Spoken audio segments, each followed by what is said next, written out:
Hello. I will be narrating a no-sleep story tonight from Reddit. It's a bit of a lengthy story, has a bit of a twist at the end, and overall is rather spooky. So sit back, relax, and listen. The devil is a lying bitch.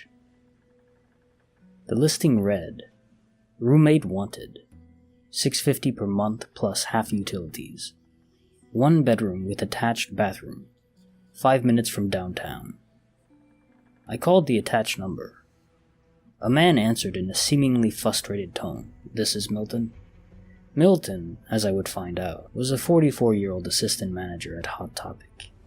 His previous roommate had moved out, and this created the opening. 17 people had come by the apartment before I called, and every single one of them left either in disgust or in fear. Admittedly, the shared living space isn't exactly something to write home about. The walls of the living room and kitchen are painted in a matte black.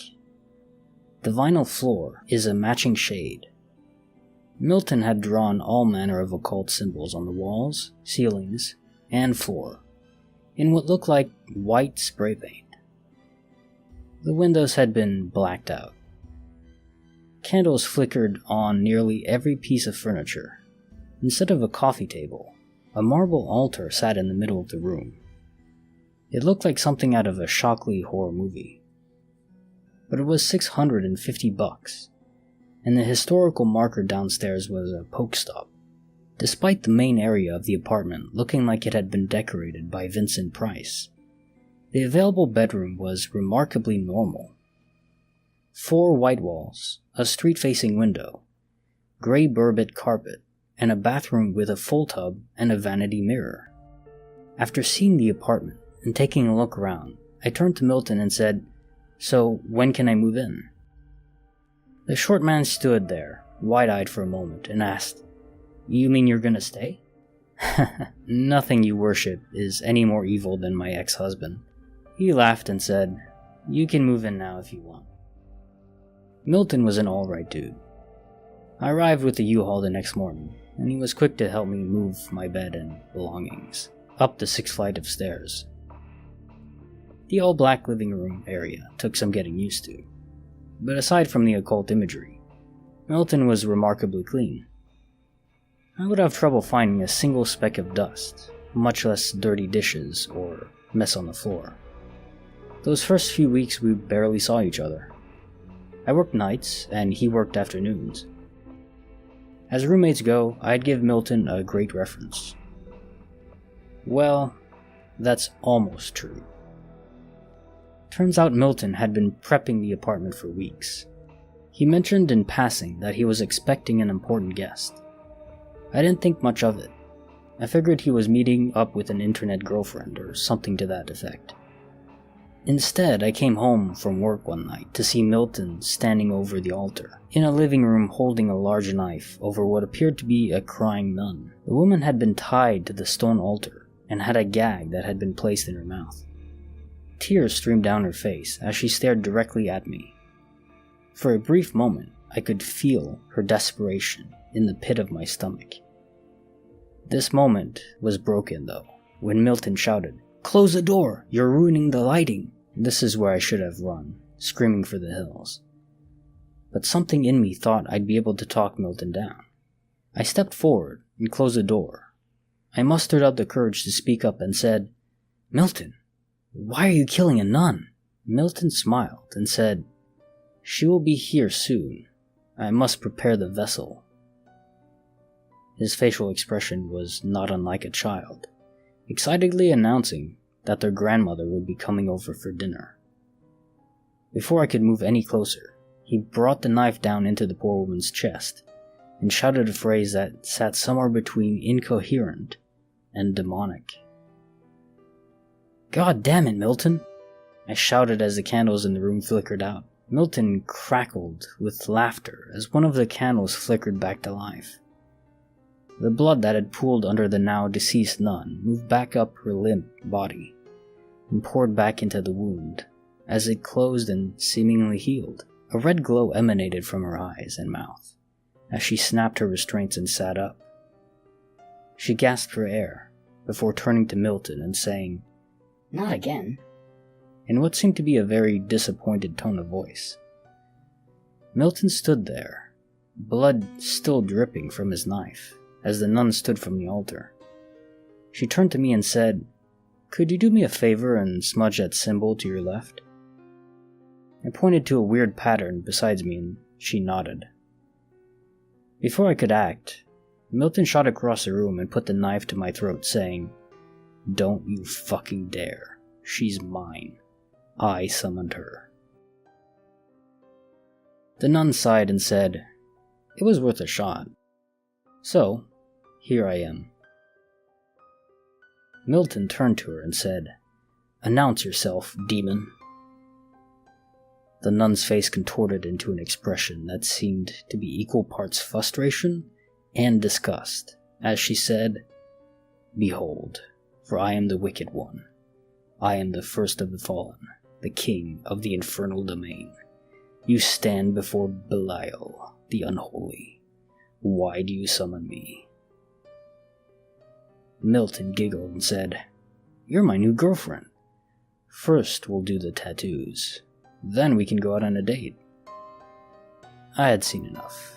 I turned to both of them and said, "Look, I don't know what kind of freaky 50 Shades of Satan shit you have going on here, but I'm done.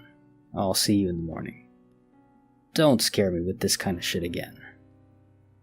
The nun turned back to me and said, "Fuck Satan. That asshole stole my fucking throne." With that, I turned and went into my room. It's kinda hard to sleep when you've witnessed a murder. I probably would have called the cops if it hadn't been for the fact that the nun was up and moving around within minutes. I didn't exactly know what Milton was into when I moved in, but having seen that, I was ready to move into a hotel that night. Sadly, I knew I wasn't going to find another apartment that close to the office without dropping an extra $1,000 a month. My sleep was fitful at best that night. When I finally stumbled into the kitchen, the nun was laying shirtless on the altar as Milton seemed to be working a tattoo gun across her back. He seemed to be recreating most of the symbols he had painted around the living room. The nun turned to me and said, "Would you be so kind as to bring me a glass of water?" I lumbered over to the sink and pulled the glass under the faucet for a few seconds, before walking it over to the topless nun. She chugged the glass and then broke it in her hand, saying, "If you kill this man now, I'll make you a king amongst men." I heard the buzzing of the tattoo gun lower in pitch as Milton pushed it harder into her back. She yelped, and Milton said, "Ha ha, you know the rules, Belial. You serve me now. Leave Hugo out of this." I turned to Milton and said, "Look, dude, I'm glad you found a girlfriend that's into the same weird shit you are. But could you maybe do the half-naked bondage stuff in your bedroom?" Milton paused for a moment and sighed. "Oh shit. Sorry, dude. Let me finish up, and I'll move her into my room as soon as possible.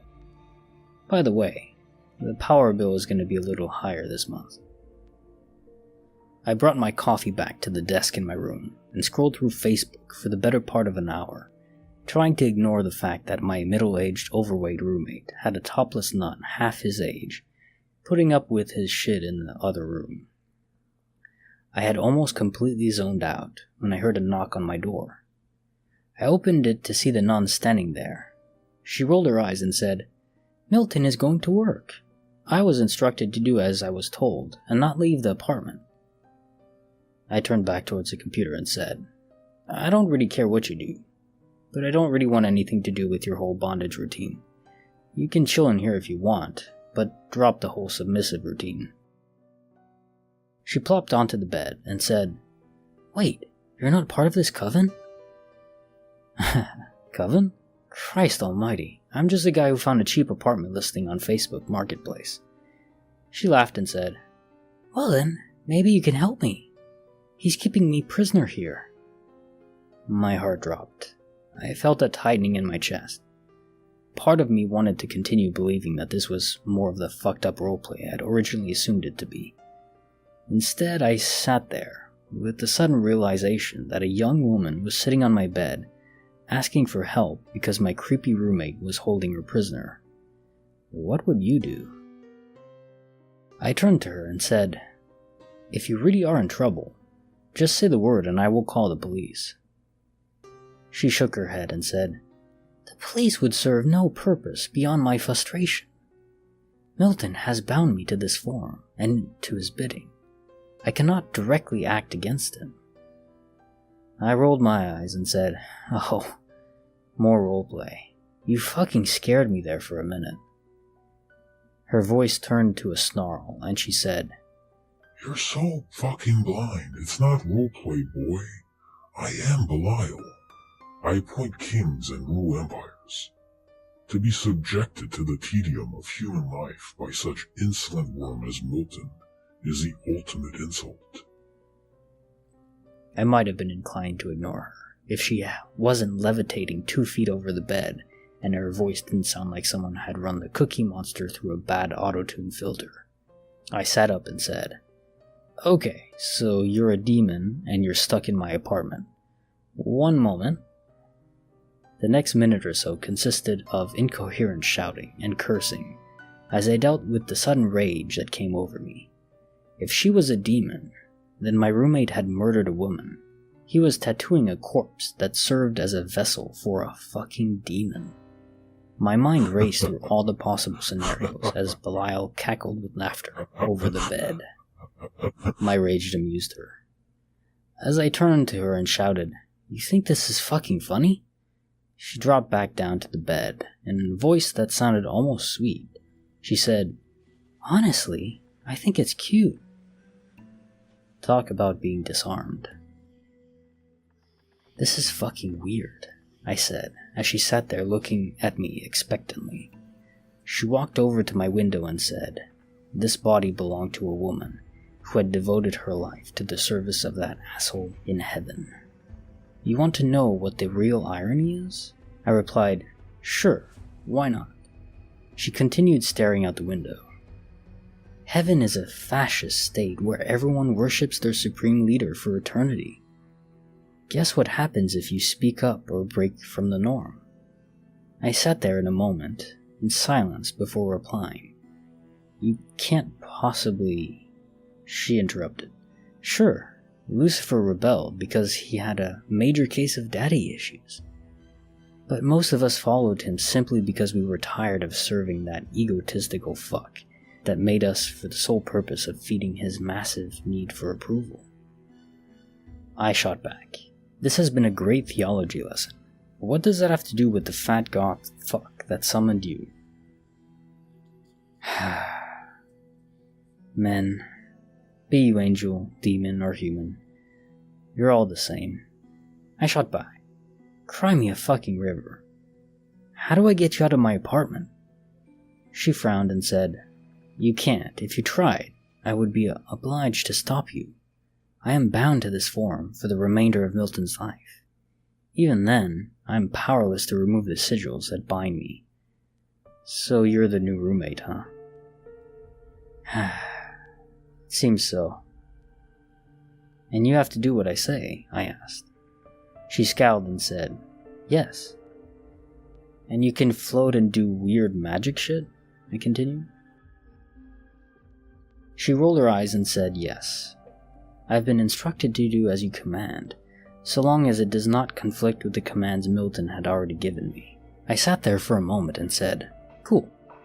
Make the living room and kitchen look normal.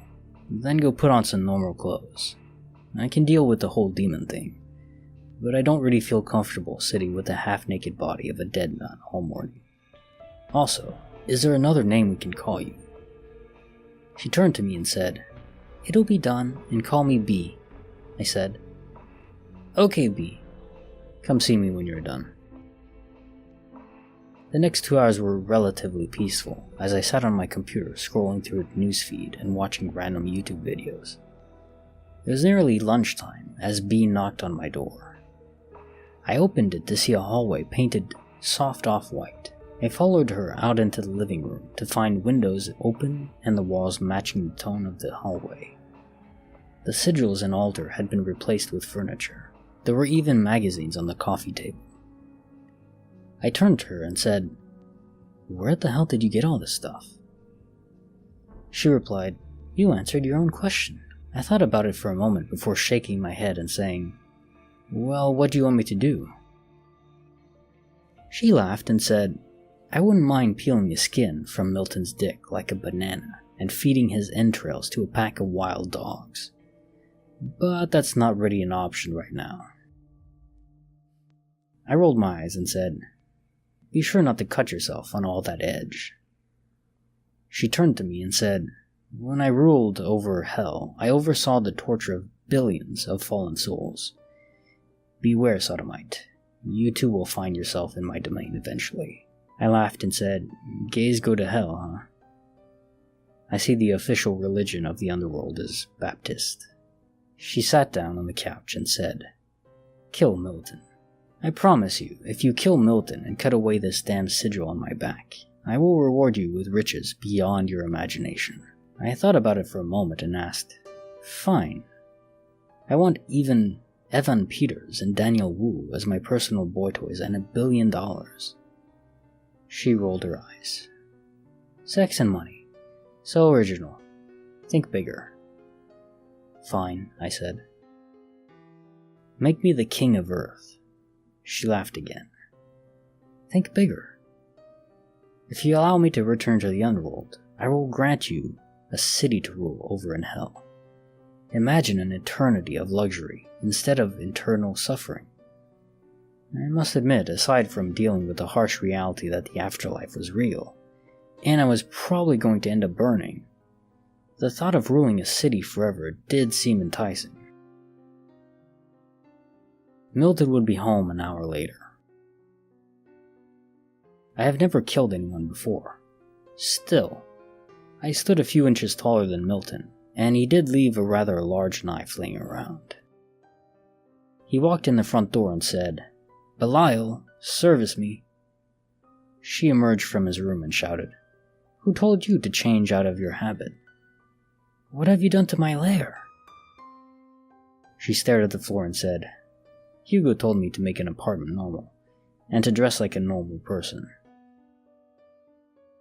He then shouted at me, "Not cool, bro. I wanted to bring you to the top with me, seeing as you've been a cool roommate, but I won't hesitate to unleash her on you. Apologize." I plunged his dagger into his chest and said, "I'm sorry you're such a pathetic fuck." He gasped as he fell to the floor. B turned to me and said, "All you need to do is slice his body here, and I will be free." I stopped for a moment and said, "With Milton gone, you still have to do as I say, don't you?" Her expression turned to one of anger. I smirked for a second and said, "Put your dumbest demon in that fat sack of a body, and put that sigil on it. Command him to go to work, pay the bills, and leave me alone." She smiled and said, "He will do as you command." The wound on Milton's chest closed up as he pulled himself up off the floor. He turned to me and said, "I will act as commanded." B tapped her foot and said, "I'm waiting." I ran the blade across the tattoo on her back. She shouted, "You idiot. I'm the Lord of Lies. I am the creator of deception. You get nothing." The off-white walls returned to black as the body of the nun fell to the floor. Milton's body followed suit as I found myself standing in a black room, covered in occult symbols holding a bloody knife. You cannot imagine how difficult it is to clean up after a double homicide when one of the bodies belongs to a 250-pound idiot. This is especially true when trying to move bodies down 6 flights of stairs without raising the suspicion of your neighbors. Still, after a little while, I was able to clean up the apartment and add a fresh coat of paint. Despite all that, I have a bit of a problem. I need a roommate. It's a decent room. You'd have your own attached bathroom. The shared living area is freshly painted and has new carpet. It's $650 a month, plus half the utilities, and only 5 minutes from downtown. You should hit me up for the details. This concludes the end of the first story. If you're having a pleasant experience, be sure to subscribe and like the video. It'll help me to grow and reach a larger audience. Thank you.